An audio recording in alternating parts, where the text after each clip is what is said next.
What crazy-ass story do you need to tell? Story 1. A little while back my roommate was contacted by a wealthy man in the area who wanted to pay her to be his live-in pet for an entire month. She thought that this was a cutesy way of saying that it was a sugar daddy, baby arrangement. Turns out what he actually meant was that she would be given room, board and a very healthy allowance to spend a large portion of her day dressed as a cat, walking on her hands and knees, eating out of a bowl, using a litter box and, yes, sleeping in a little cage at night. Sex wasn't even on the table. He was only interested in having a human cat for a month. She seriously considered the offer for a weekend and then politely declined. Story 2. While playing video games, I met this guy who I found pretty charming. He added me as a friend and for the next few weeks we would play late into the night, chatting on Discord, cracking jokes and generally getting along great. We talk about our lives and how I'm in college and is in HVAC training. He eventually asked me to be his girlfriend. Since he lived on the East Coast and I on the West, we maintained a blissful long-distance relationship playing games and sending nudes. While we're chatting one night, out of nowhere, he drops it on me that he's 16 years old. At the time, I'm 18 so it's not illegal or anything, but had I known in the first place, I likely wouldn't have agreed to date him. However, I stayed in the relationship. From what he told me, his home situation wasn't that great. He had divorced parents who were somehow both strict and neglectful. He starts talking about how he wants to run away and come live with me and start a new life without a shred of doubt. I blindly followed this 16-year-old I've been dating for 2 months. I spend all my birthday money on a plane ticket for him. He plans to have a coworker sneak him to the airport late in the night. We plan for him to live in my 15 by 15 dorm with me. Somehow, we managed to get him on a plane from Pennsylvania to Oregon. While he's on the flight, I get a call from a police officer from Pennsylvania who informs me it's a felony to transport a minor across state lines without parents' consent. A freak. I knock on him real hard. The second the plane lands in Oregon, he gets escorted off the plane by the police and sent to juvenile detention until his parents can fly out and come get him. And that's how I kidnapped my underage boyfriend. Story 3. I've never stolen a cat.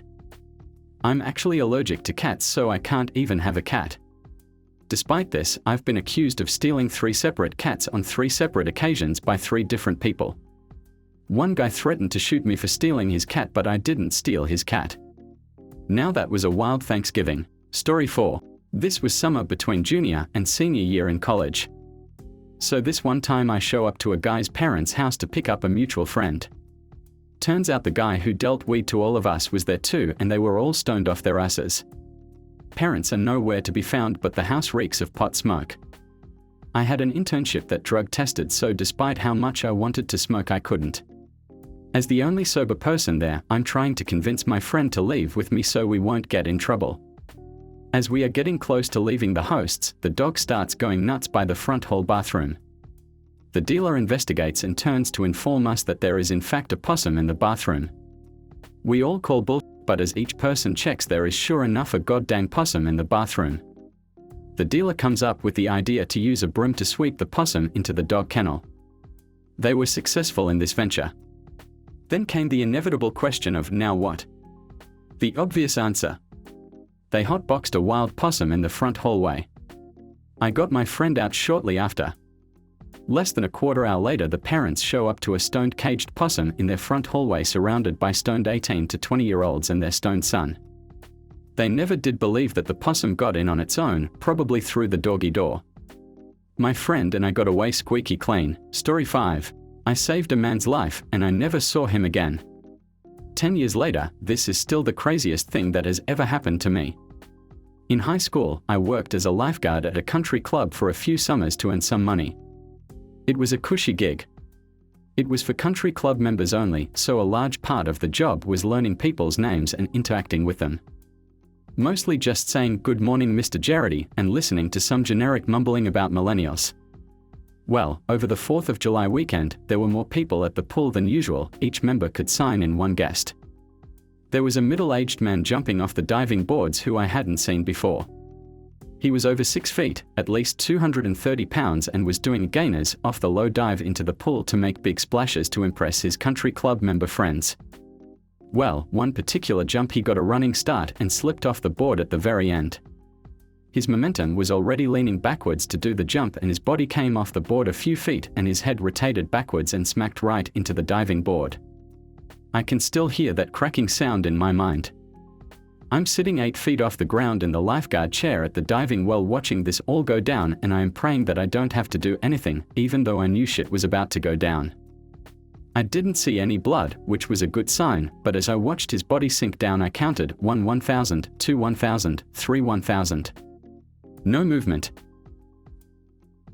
I blew 3 short tweets on the whistle, the cadence to signal to the other guards that I would need the neck board, and jumped in with my boy, making as little of an impact as possible in the water. My lifeguard training took over as I dove down 8 to 9 feet to grab this dude. He was out. Just making no movement whatsoever. Like I said, he was a big dude, but he wasn't as heavy in the water as I grabbed him and kicked us both up to the surface. I hoisted him onto the buoy and swam over to the edge, where by now the other guards had stuck the board down into the water. I lined up his limp body with the board as we all worked together to strap him into the board. The other guards pivoted the boards out of the water while I climbed out. I took a half-second look around to a half-dozen shocked faces, and it became clear to me that this was my show. Great.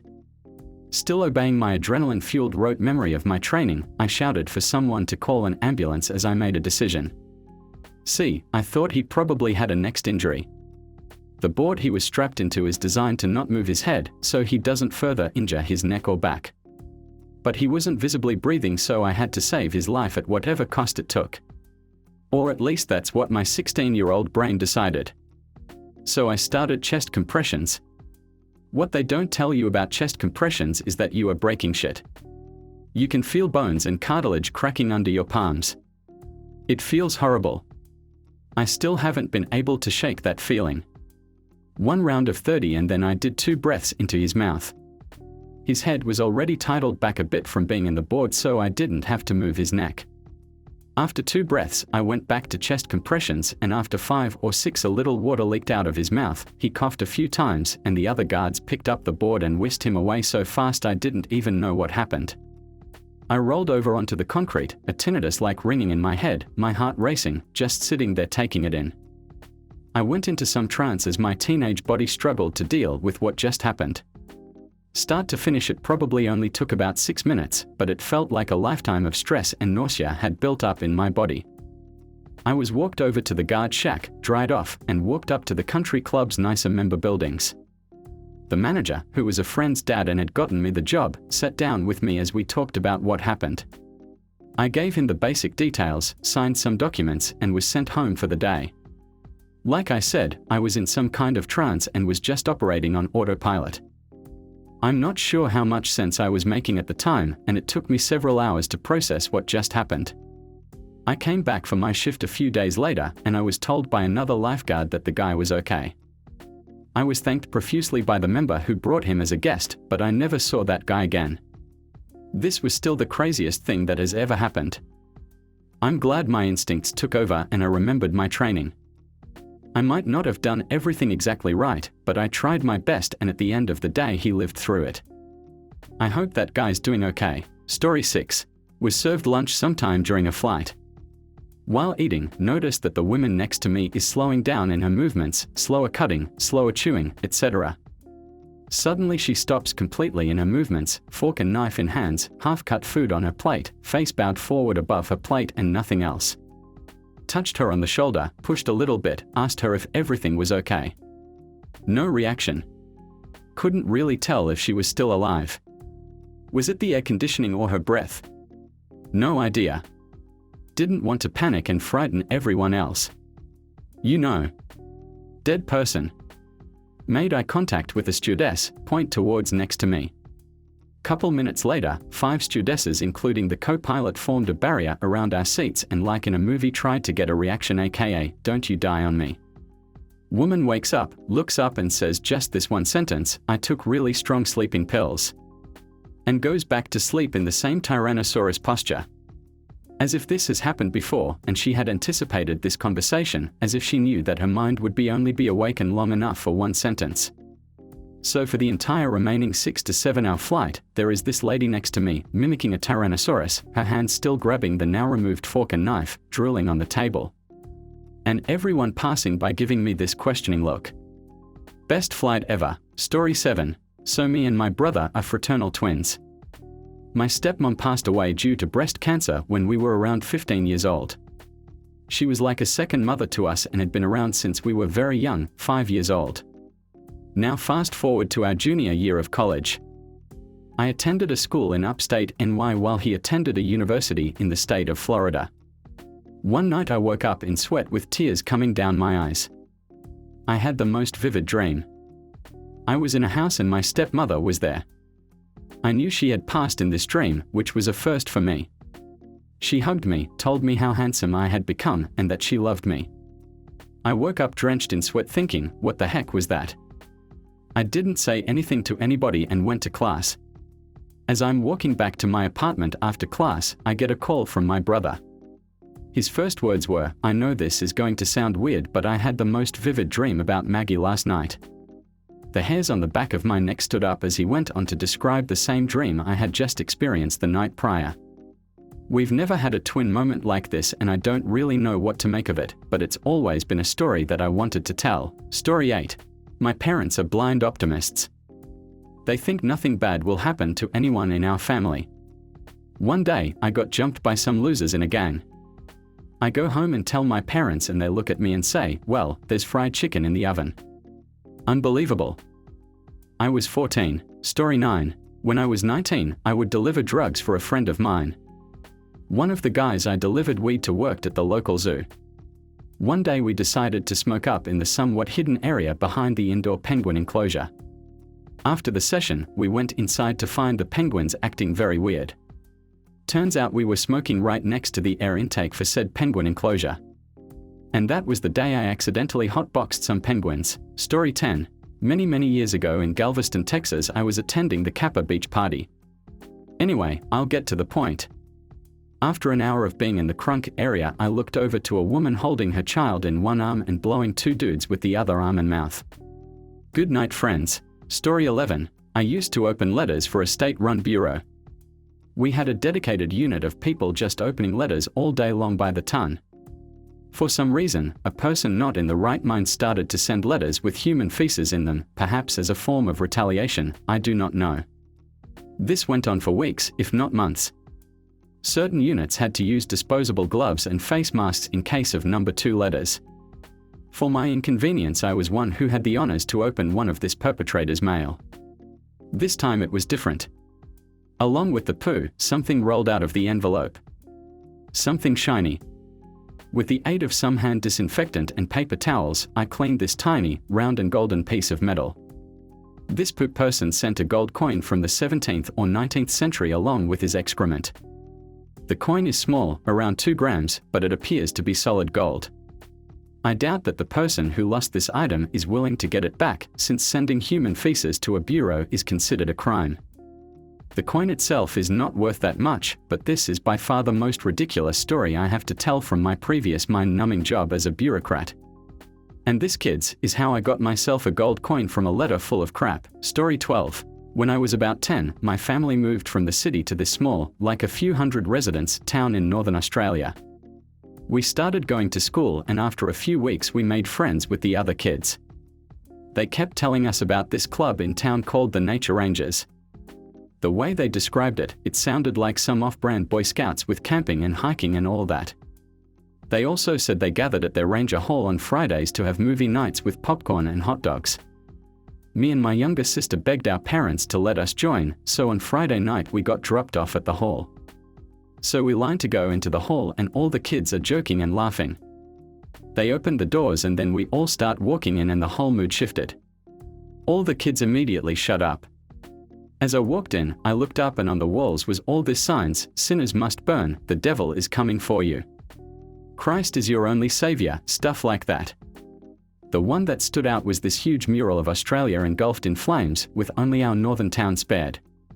It was an eye-opener for us city kids. What happened next got weirder. It was something you see in movies about fanticles in the deep south of America. We sang these weird folk songs, listened to fire and brimstone sermons. We had to give our faith to the Lord Jesus. The one song that stuck out years later went, "He's under my feet, he's under my feet, Satan is under my feet." The song was accompanied with a dance we had to learn. Me and my sister were looking at each other like, when is this going to be over? Then after all of that we were ushered outside. The boys and girls were separated. The girls were to stay at the hall, but the boys were off to go with this creepy-looking old guy, who they called Brother Joseph. He was getting all the boys to get into his white van to take them for a drive. That's when I knew that enough was enough. I snuck out of the line and silently got my sister and said, "We are going." By this time it was late at night, so we snuck off into the dark. Our home was on the other side of town, so we slowly made our way home, creeping from yard to yard. Every time we saw car lights we hid in trees or bushes. When we got about half a kilometer from home I told my sister to leg it, and we sprinted the whole way home, burst into our house and proceeded to tell our parents the whole thing. They always say they had never seen us so scared. It's a story we laugh about at the time, but at the time it was dodgy as heck. We lived in that town for another 3 months, and the other kids never mentioned nature rangers to us ever again. If you've gotten this far and enjoying the content, please leave a comment of your own story. We'd love to make a video of them in the future. Story 13. This happened in either the late 90s or early 2000s. So my granddad got jiggy with another woman when he was on holiday once with a lady from Kiribati. Anyway, it produced a child, my aunt. Now several years later, my family decided that we would go and visit her in Kiribati. For those that don't know, it's on the equator. To get there we had to fly from Fiji on a tiny 50-seater twin-prop plane with one toilet at the front. Now being a kid with a lot of food allergies, I had eaten something that didn't quite sit right, mild case of food poisoning if you will. About half an hour into our flight, my stomach gives me that feeling where you know you won't stop what's coming, so I got up and went to the toilet. Halfway up the aisle all hell broke loose. I farted, which wasn't a fart, it was the beginnings of full-blown diarrhea. By the time I got into the toilet and locked the door, my undies were soaked, it was still flowing, I couldn't stop it. Now I was a good kid, so I didn't want to block the toilet, so I threw my undies in the rubbish and unloaded into the toilet. However, the amount that came out plus the amount of paper I had to use ended up blocking the toilet anyway, and it stunk. Really badly. I would have been JN there for a good 15 minutes, meanwhile the entire plane started stinking of shit. I finished up and cleaned up best I could, but the toilet was done for, it was starting to overflow. I just slowly went back to my seat with the entire plane staring at me. I had to tell my dad what I had done, and he spoke to the flight attendants who had to try clear the mess of a toilet with the water starting to splash onto the floor. It was horrible. We finally got to Kiribati and the plane had to be grounded while they disinfected and cleaned the whole plane as it started to sweat as soon as the heat from outside came in. The plane was delayed for a good while. Story 14. Years ago I was hitchhiking north of Richmond, Virginia when a car with 2 dudes picked me up. We got to chatting and it turns out they were headed to their friend's place to shoot guns and asked me if I wanted to join. I asked if his friend would be okay with a random homeless-esque fellow shooting his guns, and he said, "Hell, just pretend to be my cousin from Seattle." So instead of sitting on the highway in 100-degree weather, I spent an afternoon eating hamburgers, shooting guns, and blowing crap up with bags of tannerite on some random DoD employee's woodland property. Don't remember your name, dude, but you were the man. Thanks for a great memory. Story 15. When I was learning to fly at a sketchy flight school, I was doing a pre-flight check flight, close to the end of the program. I was doing the run-up in a Cessna when I smelled something. Do you smell that? Smells like gas, I say. Instructor, who was 21 years old, shrugs. Annoyed, I open the door, and there is a spreading puddle of AV gas under the plane. Shoot. The instructor panics, "Stay in the plane, I'll get help," and runs off. As soon as I got the engine off, I noped out of there and watched the plane dump all its fuel on the runway. They kindly gave me another plane, an instructor. They fixed their plane, and a month later, I read about the same plane crashing due to fuel issues, 1 fatality. No significant repercussions for company. Story 16. My dad went to secondary school with John Lennon and was a couple years older than him. Dad was known for playing the drums and being quite musical. One day John asked him whether he'd like to be the drummer in a band is forming. Dad was keen, but my granny said he needed to prioritize studying and so he didn't join. The band formed and were called the Quarrymen, and I think a guy called Colin was the drummer instead of Dad, who I believe was later replaced by Pete Best and then Ringo as they changed to the Silver Beatles and then the Beatles. I like to imagine that in an alternative universe my dad said yes and that was history. I don't even mind that I wouldn't have been born if this had been the outcome. He really deserved to have had that lifetime. Story 17. Don't know how interesting it is. But a few years ago I'd go to college in the morning and leave at like midnight because I didn't have a PC and needed to work on homework at school. One time on the last train ride home, I had to catch 2 trains and 2 buses each way to get there and back. We were coming into the last station where I'd get off.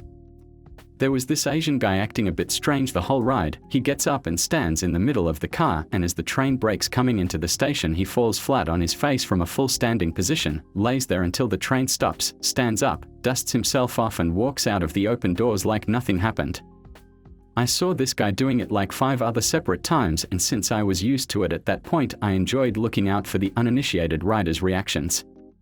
Plenty more slightly weird stuff happened on my late night subway rides home. I really enjoyed the entertainment. Story 18. I stole my own car back once. I used to restore classic cars. I had the most valuable one I've ever had at a body shop, and he took forever to finish it. He had painted other cars for me, but apparently developed a drug problem. I would check on the car every week to see if there was any progress. Finally, after a year he told me he painted 90% of it, but is asking for more money than we originally agreed. I drive there on a Friday afternoon unannounced and see my car outside the shop, worth a ton of money, with the shop owner nowhere in sight. His neighbor told me he had left the car outside for 3 days and several people have tried to steal it. So I call a tow truck and tow it to my garage right away. On my home the shop owner calls me over and over again. He thought somebody stole the car. He kept calling me for months. I never responded. Story 19. I'm a pretty avid cyclist, which means whenever I have the time, I will ride my bike away from the city I live in into the mountainous suburbs to challenge myself up some of the local climbs. It was another one of these excursions. I had just rode up and down a big-ass mountain on the road headed back to the city center.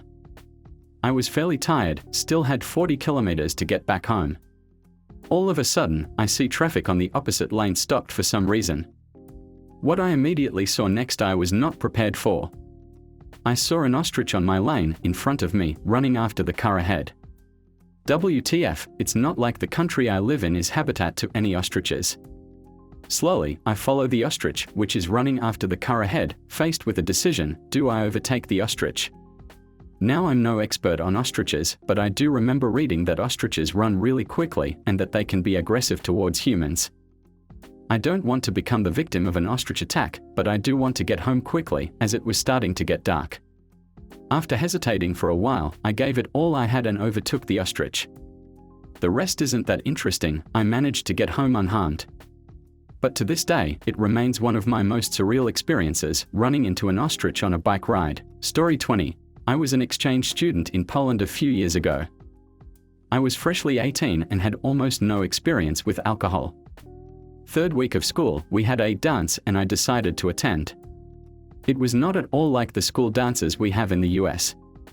First off, it was held at a club, downtown. Little odd, but okay.